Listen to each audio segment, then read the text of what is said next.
Talk about Sophie Cunningham making some comments about WNBA fans, what she believes fans may not have right about WNBA players, and how a lot of fans feel about, I would assume, hard plays, aggressive plays.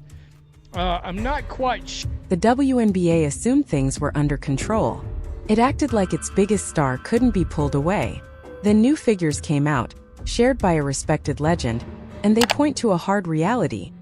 If Caitlin Clark leaves, it won't be shocking, it will make financial sense. The message is getting clearer by the day. This isn't about loyalty anymore. It's about massive money that could change women's basketball for good.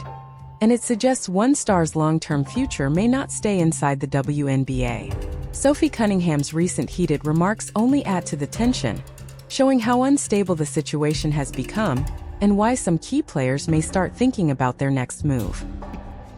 Last year had volunteered to join the Fever as Caitlin Clark's enforcer. And that's Angel McCoughtry. She played in the league forever. She's 39 years old now. And really good player. I mean, a 6-time All-Star, 2-time scoring champ. Averaged 18.6 points a game in her career. And she makes some comments about Project B that's very interesting. And I think she's saying the quiet part out loud, that some players may forego the dub. The big change is being driven by a new and little-known force called Project B, and it's set up to shake the entire women's pro basketball world. This isn't a small side league.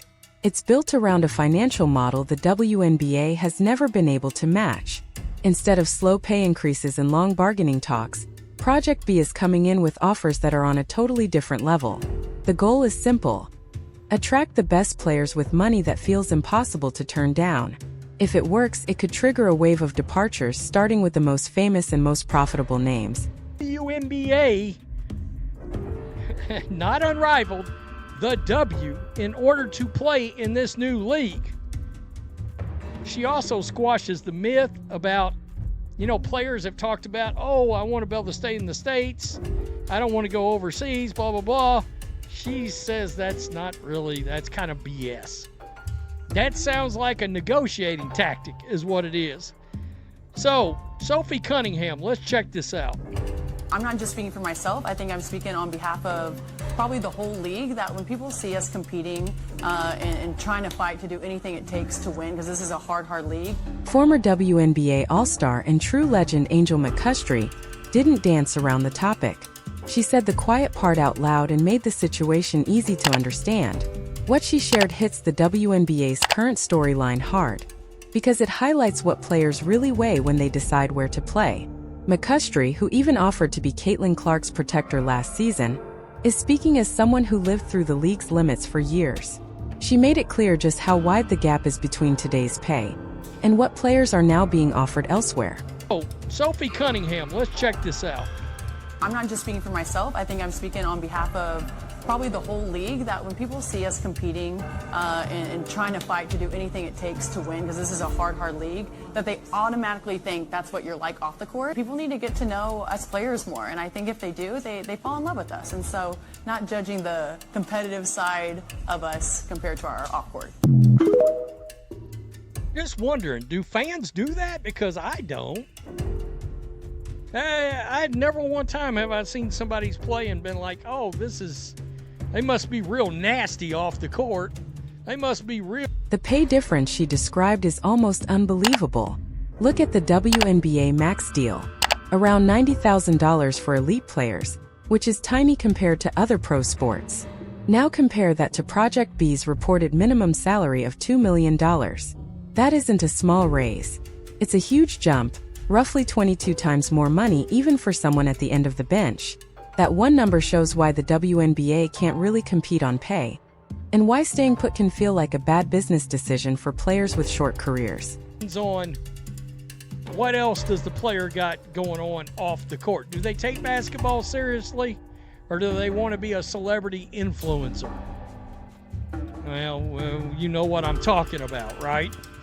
So, I thought that was interesting and that you guys would want to see that. Let's go over here. This is the Good Follow podcast. Hell, go subscribe. It looks like it's relatively new. The lady on the left is Angel McCoughtry. Like I said, we're talking about a real force in the league. 5-time All-Star, 2 times. And it's not only about the yearly salary. Project B is adding something that established leagues rarely hand out: equity.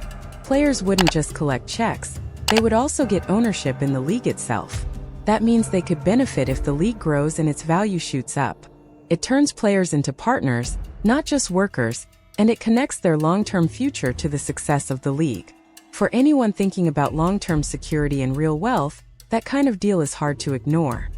And how that's going to... She gives you a perspective of how players are going to look at this money, and you can tell from her reaction, it's like, whoa, that's a whole different level of cash we're talking about. The max was $90,000. I mean, even just say, like, you haven't been playing the league for, what, 1-2 years or something? Yeah. Yeah, that's fine. Let's just even talk now. You're a current Okay, I'm a current player. These players are making max $250. Now I'm making $250, then $90. And let's see, $5 million, $2 million. I mean, guys, you do the math. Who's going to turn that down? Then I'll have a chance to have equity in this league. McCoughtry put the core question in plain terms. If someone is ready to pay you $5 million, why would you keep putting your body through a WNBA season for far less? That isn't just talk for headlines.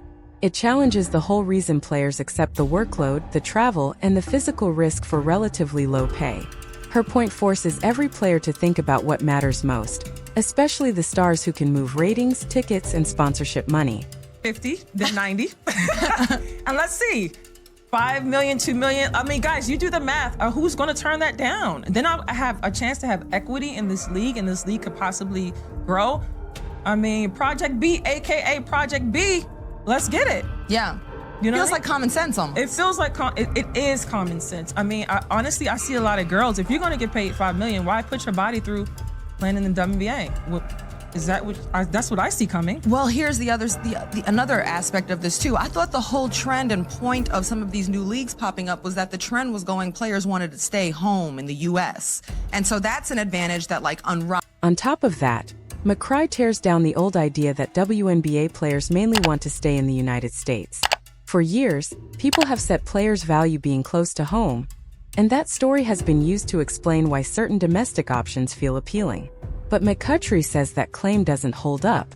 She argues it's often used as leverage in negotiations, while the real driver is the chance to earn truly life-changing money. Her bottom line is simple: players will travel, and they will play anywhere, if the offer is big enough. You're fixing to see a lot of surprising names, I have a feeling, sign up for this league because they think the W is going to 850 or 1 million. Okay, well, what do you think they would pay A'ja Wilson? 8 million, 10 million a year, so 8 to 10 times more than they're paying now. Caitlin Clark, 15 million, 20 million, 25 million. I mean, I don't know. People seem to get offended when I bring that. Why? Why wouldn't you? McCoughtry backs this up with her own life, saying some of her best years were overseas, including time in Istanbul, Turkey. She describes enjoying the culture, the food, and a social scene that could run until 7 a.m. on off days before heading to breakfast. In her view, it's not some hardship, it can be a better lifestyle. She presents playing in Europe, Asia, or even Africa with high-level basketball and major pay as a real upgrade, not a burden. That kind of first-hand talk from a respected veteran undercuts the current message pushed by some players and league voices. It turns the stay-home idea into a weak argument once the money is high enough. And the money gap isn't only WNBA versus Project B. It also makes newer US options like Unrivaled look small, since that's set to pay around $250,000, while Project B's minimum is $2 million, about 9 times more. That means one Project B season could equal many WNBA max seasons, or close to 9 Unrivaled seasons. If even a bench player starts at $2 million, the ceiling for real stars becomes huge, And it raises an ugly question for the WNBA. Who stays if everyone can get a better deal somewhere else? McCree even suggests Asia Wilson could reach $8 million, maybe $10 million per year under Project B. Then there's Caitlin Clark. McCautry throws out numbers like $15 million, $20 million, even $25 million a year. Compared with what the WNBA can realistically offer, that level of money would be a direct pull toward leaving. She even frames it against Clark's Nike deal, saying if Project B paid a conservative $20 million annually, Clark could make about what people expect from Nike over 8 years in roughly 3 years. That's the kind of math that changes careers. It also weakens the stay in the country, push linked to players like Nafi Sakir and Brianna Stewart for Unrivaled, because the real issue isn't location, it's the size of the paycheck. In that light, the WNBA's main advantage fades fast. Is financial pressure wasn't the only issue building around the league. At the same time, Sophie Cunningham's comments about fans created a fresh wave of controversy.